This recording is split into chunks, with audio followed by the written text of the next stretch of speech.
yards shy of there at the 24.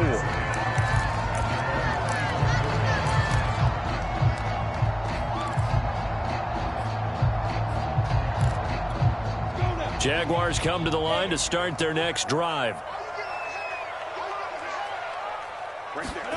Throwing after the interception. Lawrence, flush to his right.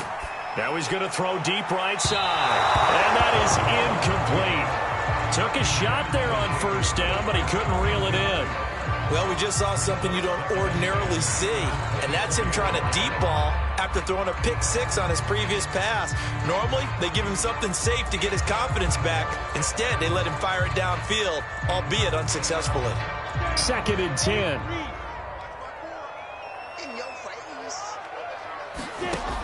Lawrence will throw. Eluding the pressure right. And he'll be out of bounds across the 30-yard line. The improv act there, good for 9, and now they'll be looking at a 3rd and short, 3rd and 1. Okay, he's not going to get the first down, but this is still a nice job of buying some time and then running to get to the sideline and get out of bounds and avoid the big hit.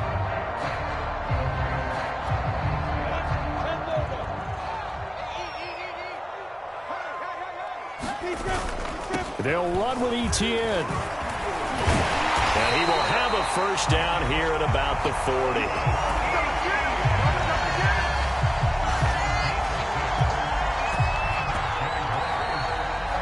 Second quarter now from Jacksonville, and it's the Jags with the football. These two teams all tied after one.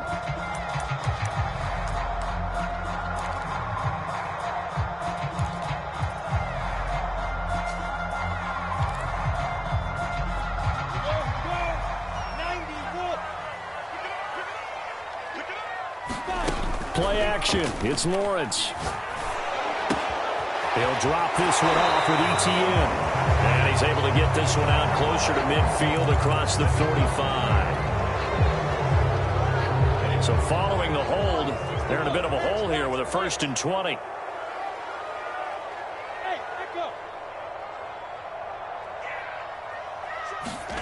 Now Lawrence. Not get the connection there. It's incomplete. No sense risking anything there on first down. Even though he's still in the pocket, he had a receiver out to his side, so just put that in a spot where the only people who can make a play on it are the trainers and the coaches. Well done. So they'll come up after the incompletion for 2nd down.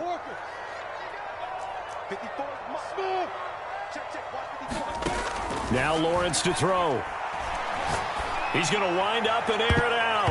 And this a leaping effort, but it's knocked away and incomplete. Early on, the running game's been working well, and the offensive line has been pleased by that. The thought process there, catch those safeties creeping up, trying to help against the running game.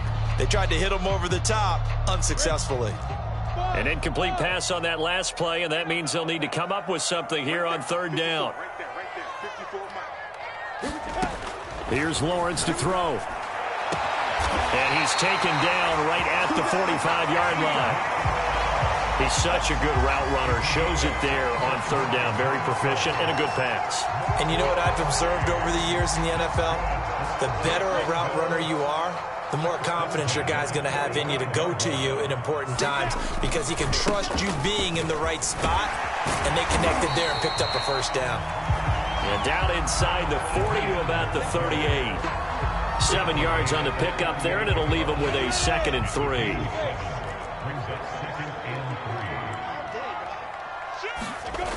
Lawrence. Flushed out right. On the run, he'll let it go deep, right sideline. That one brought back a few nightmares because when a quarterback gets outside of the pocket, your job as a defensive back, make sure you stay as deep as the deepest receiver and not let anyone leak behind you for a big play.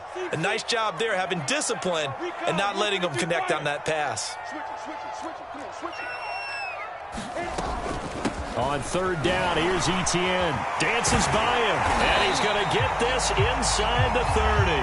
49 yards rushing for him now on just 6 carries to this point. Well, partner, what do you think? Might have been 4-down territory if they didn't pick it up, but... Yeah, it's a moot point now. I was curious, so if they didn't get it there, would they have gone for it? I guess we'll never know. Yeah, we didn't have to make that call, but I have a feeling both of us would have said... And that ball is caught by DJ Chark for the Jags touchdown. DJ Chark, touchdown number 18 on the year. And the Jaguars have taken the lead. Extra point right down the middle. And that makes the score 14-7.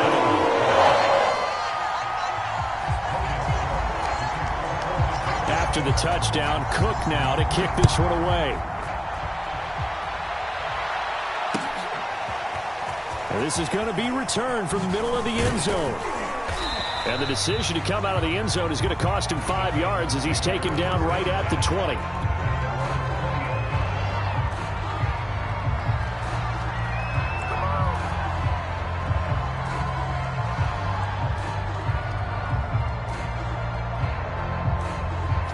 The Titans offense set to begin the drive as we grind toward the end of the season here, and they haven't had the season that they had hoped. So let me ask you to play GM. Where might they look to make some changes? I think when you look into the upcoming draft, think hard about them drafting multiple offensive linemen. They've got to get stouter up front.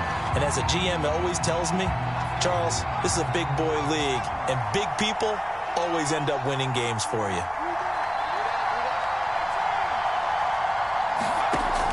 Looking to throw on second down. Spears. The throw finding its target. The tight end, Horsted. That catch good for only a yard, and it'll be third down.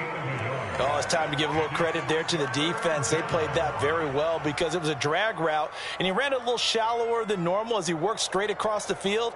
He was hoping he'd get lost behind the defensive line, but once he made the catch, nowhere to turn upfield and gain any yardage.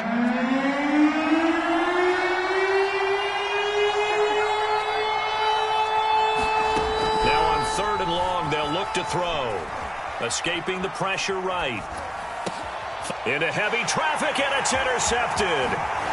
Picked off at the 30. The young quarterback, Charles, rolling to his right. I know he's right-handed, but is that one that maybe a veteran sticks in his pocket? I think so, but you have to remember with young quarterbacks, it may take a few years before they get all the stuff out of them that they did earlier in their career or even in their college days when they were used to being dominant. In this case, the NFL veteran defense ended up winning the battle.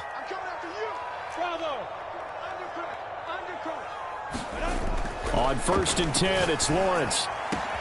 Got his man, it's caught. Touchdown, Jaguars. Jacob Hollister with touchdown number 8 on the year. And the Jaguars are able to strike quickly to add on to their lead. The extra point splits the uprights, and it's now 21-7. After the touchdown, Cook now to kick this one away. This will be brought out from the middle of the end zone. And ultimately, he stopped right where he would have been if he had simply gone down to a knee at the 25.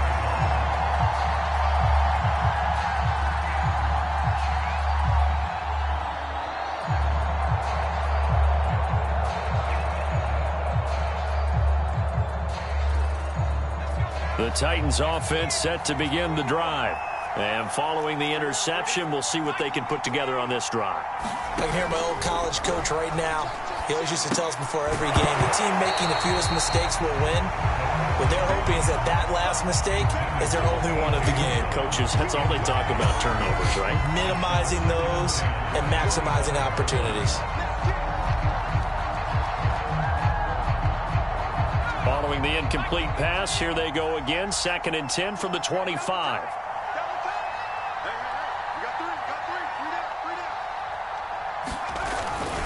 They'll try the right side with Henry. And he's upended at the 33, following a good pickup of 8. And there we saw one of the downsides of blitzing during a rundown, because sometimes you get out of your gaps. You don't fit the run quite as well because you're headed towards the ball carrier with abandon. The Titans on 3rd down. Just 1 for 3 thus far. This time they face a 3rd and 2. first down here at about the 40. I'm okay with the call there. In fact, I actually like it. I know they're down a couple of scores, but the running game worked in that situation. I would continue to go in that direction.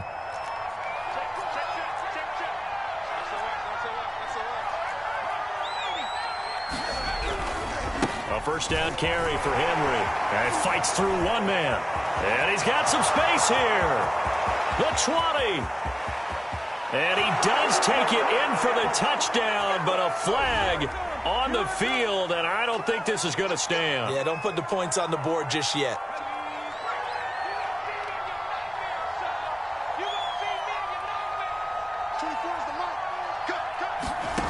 From the gun, Spears. Looking left side, and he's got a man. That's Moore. And he's able to get this to the 40-yard line before he's out of bounds.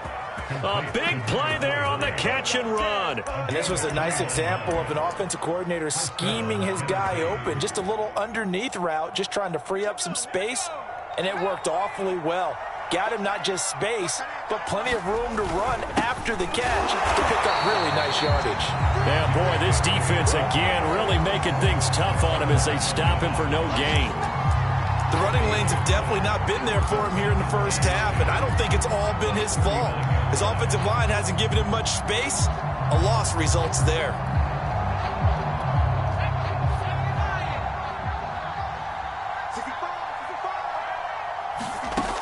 Back to throw now on 2nd and 10. Jaguar pressure and a Jaguar sack. 1:58 left to play till we hit halftime. Coming up at halftime, I'll go from one personality, that's you, Charles Davis, to another one in Orlando, the coach.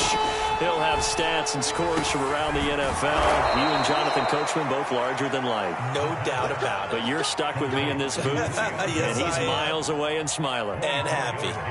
And this has been a nice answer to the touchdown drive against them a few minutes ago because they've come out and reestablished the tempo. A nice throw there, and they're putting together a very strong drive as a response.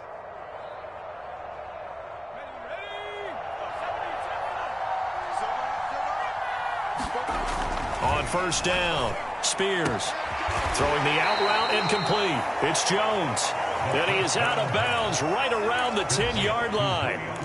With that catch, he's now 18 away from 1,000, so he's at 982, and that's how many Randy Moss had, 2018 Hall of Famer. And similar to the recent Hall of Famer, we argue about which catches were the most memorable because so many of them were. 982 and counting.